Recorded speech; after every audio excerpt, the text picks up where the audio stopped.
Misa here. I just wanted to have a little chat with you today about pattern drafting. Now, most of you know I draft all of my own patterns from scratch. There are no exceptions to this rule.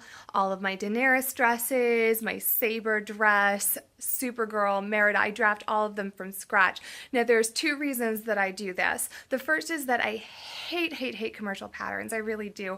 The tissue paper that they make them out of is awful. It's so easy to tear. Not to mention figuring out the sizing can be very difficult since they're not sized like traditional sizing. So not only do I really not like the commercial patterns that are available, I also find that I have much more control when I'm drafting it myself. I'm more in control of the sizing. I really know how it's going to fit before I make a mock-up. Not to mention because I'm starting from a baseline rather than a pattern that someone else has already drafted, I know what the modifications I'm doing to it are going to do to the finished product. So it really helps me out a lot that way.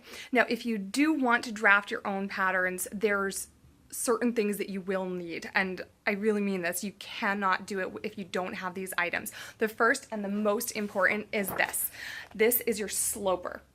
Now, I was very lucky. I actually drafted my slopers freshman year of college when I was studying fashion, so I had a lot of assistance in making them. They're not that easy to make on your own, but there are books that can help you. This is the one that I use. This was one of my college textbooks. I find it absolutely invaluable. It has instructions on drafting the base sloper set. It has instructions on how to modify it, but there are other books that you can find that have most of the same information. Really, any book on pattern making is going to assist you. Now, I won't lie, they're not inexpensive. They are technically textbooks, so you're looking at textbook pricing, but they are invaluable and they will save you so much money on buying pre-made patterns in the long run. I'm not even kidding. Now, once you have your sloper set, and it's not just the bodice, you'll notice over here I have skirt, bodice, sleeve. I have basically everything laid out for me, and they're essentially just the most basic pattern. So the bodice sloper, the one I have right here, you'll notice it has just a standard crew neckline, standard armhole, and it's got two darts. It's got the waist dart and it's got the bust dart. And this is just kind of standardized. This is where you start from, and you can basically make everything off of here.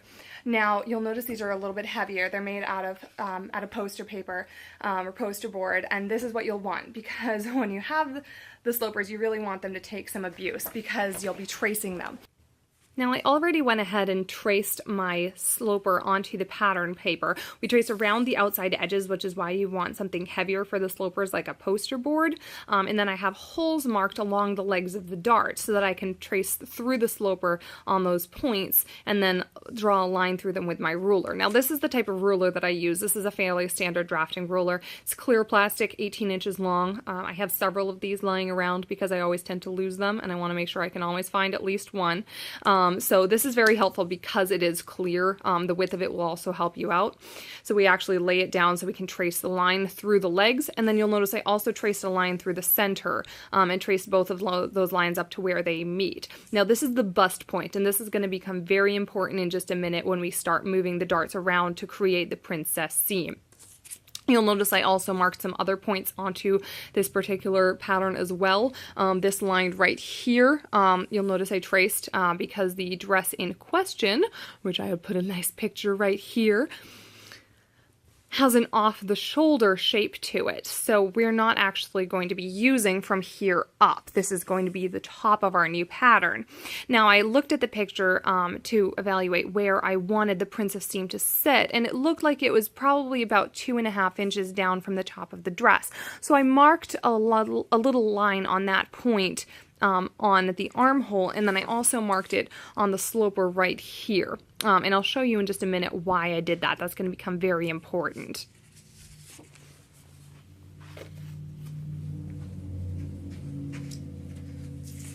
Now, the first step to moving the darts is we're going to have to obviously close this one up because it's the bust dart that we're moving, which means we can't leave it where it is. It has to go away. So I'm going to lay the sloper out onto my paper where it was originally. So you'll notice I'm matching up all the outside lines. And then I'm actually going to take my pencil, I'm going to push the lead down in there just so I have a little bit thicker of a point, and I'm going to put that through my little point at the tip of my dart. Now this is going to let me pivot my sloper without actually moving this particular point, because if we're closing the dart, obviously we want to make sure that the legs go in the right place. So it started out here. Okay, so here's our leg. Here you can see it marked on the outside, and we're literally just going to close it. So we're going to take this leg and we're going to slide it up until it meets up with the first one. Okay, so now you'll notice we have an unbroken line for the side seam, and we're just going to trace that line. Okay, so now we've got our side seam, and we're going to trace the new armhole. Going to come right up here, and we're going to end at that same point that we marked on the sloper. That's why that point was so important. So now when we pull the sloper away, you can see we've got 2 points, one here and one here, and these are the legs of our new dart. And what we're going to do is we're going to take those legs and we're just going to trace them down until they meet that same bust point. Okay, so starting with this one, we'll just line up our ruler, trace it down. Okay, and the same with this one. Just like that. Okay. So now we have our new shape, and what I'm actually going to do is I'm going to erase here just so you can clearly see what the new shape of it is. So we're going to erase the old armhole and side seam.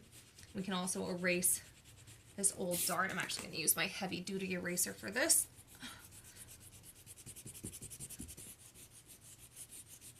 Just so you can see it more clearly. So now we have 2 distinct shapes. Obviously we have this little almost rectangular piece over here. This is going to be our side panel, and then we have this piece here which is going to be our front. Now obviously these aren't perfectly shaped, so what we're going to do is we're actually going to smooth them out so that they create a nice curved line. Now I like to freehand my curves. Some people like to use French curves in order to trace the curve. I like to just kind of freehand it. It feels more organic to me. Now what I'm going to do is I don't actually want this to come in and make this weird little shape like we have here. So I'm actually going to continue this leg of my waist dart, trace it up here, and I'm going to curve it and just connect it with the top leg of my new armhole dart, just like that.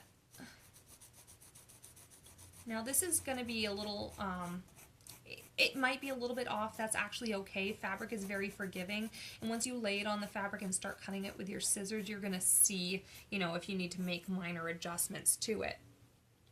So now we want this curve to stay the same, okay? This point here between the 2 darts is actually going to touch. It's on either side where it's actually going to flare out, and you know, we'll close it in to create a shape.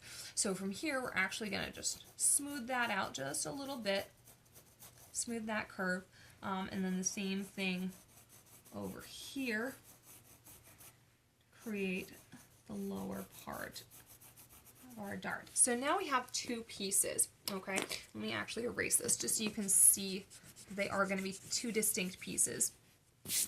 Okay, so this is going to be our side right here, and this is going to be the front of the dress. So from here around is going to be our front panel, and that's going to get extended down into the skirt.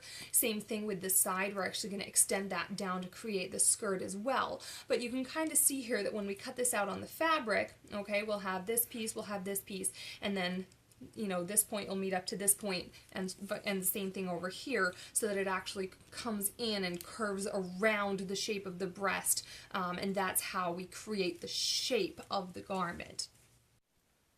Okay, so now we have 2 finished pattern pieces. You'll see I took those original pieces from the bodice and just extended the length of them down to where I wanted it. I started with the center front because it was very easy to estimate how long approximately I wanted the dress to sit at the center front based on the picture that I had.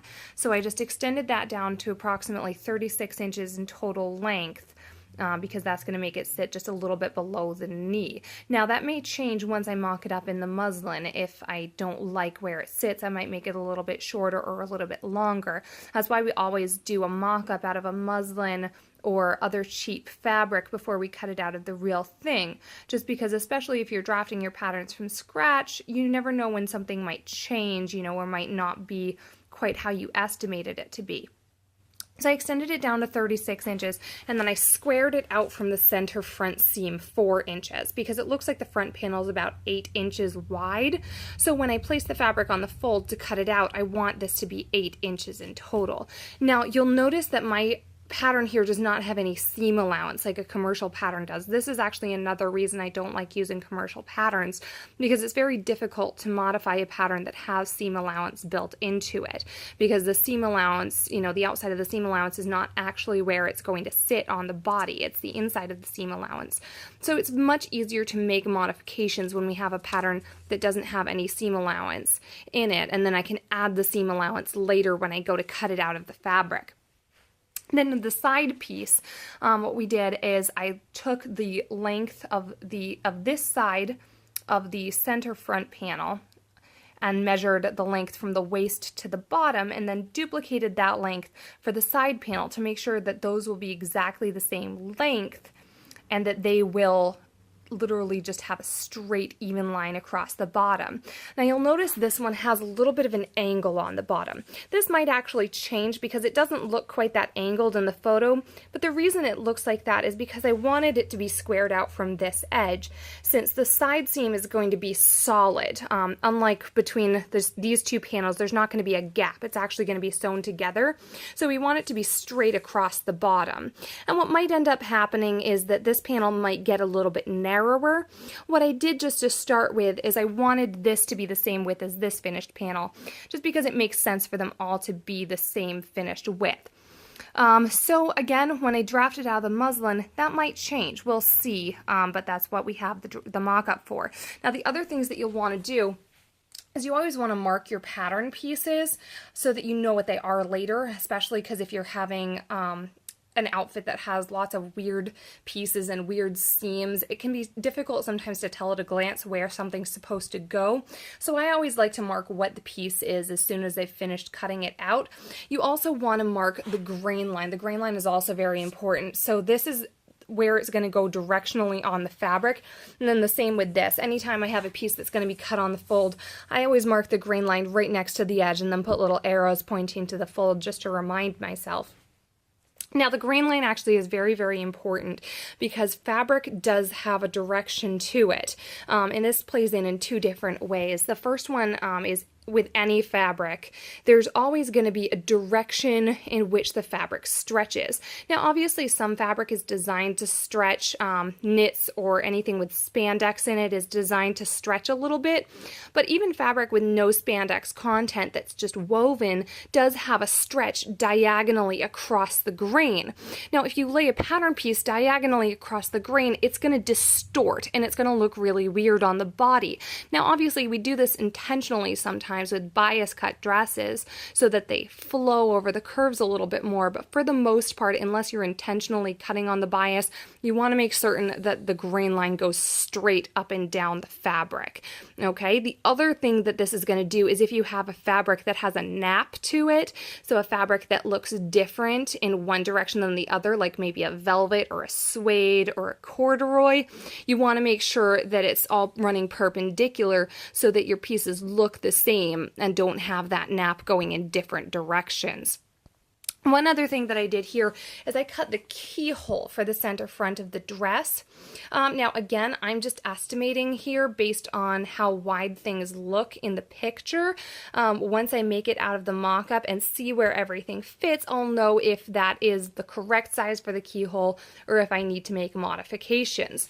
So now what'll happen now that I have these two pieces for the front of the dress is I'll do the same thing with the back, starting with my back bodice sloper and extending down, and then once I have all 4 pieces plus the sleeve, I can go ahead and cut it out of my muslin, sew it together, and put it on to see how it fits and what modifications need to be made. So there we go. That's really just a basic get you started kind of tutorial. I could get a lot more in depth. There's so many more advanced techniques that I'll get into later. For instance, the complicated seaming on the bust of Daenerys's blue dress from season 3 that I made, or the giant puff sleeves for Saber. There's a lot more advanced techniques that we could get into, but this is just kind of to get you started, get your feet wet, kind of get you into the basics of it so you know what tools you'll need if you do want to start drafting your own patterns. So what I'm going to do next is I'm going to go ahead and draft out the back of the dress the same way that I did the front. And then once I have the back and the sleeves, we'll go ahead and mock it up out of the muslin, see how everything fits, make any necessary modifications.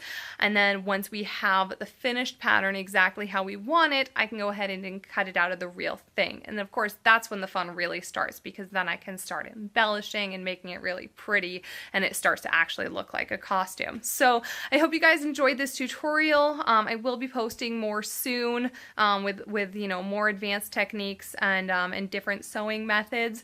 So keep your eyes posted, and I'll see you later. Bye.